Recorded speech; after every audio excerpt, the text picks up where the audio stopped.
ပြောကာအောင်မြင်မင်းနေရညာကိုဆောင်ညွှန်ရင်နေအောင်မြင်မဲ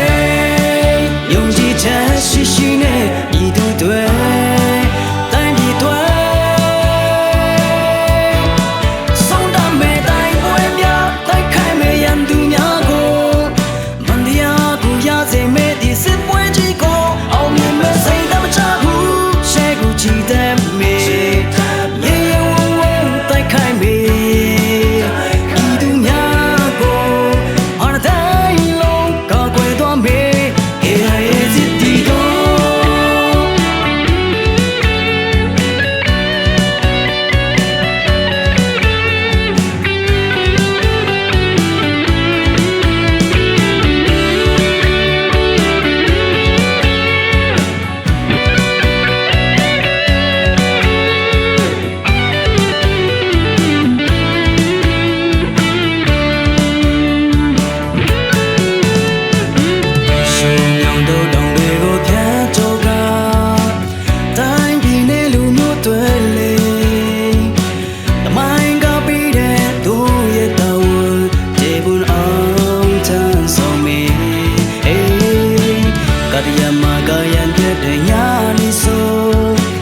အိမ်ပြန်ချင်းနဲ့စိတ်တွေ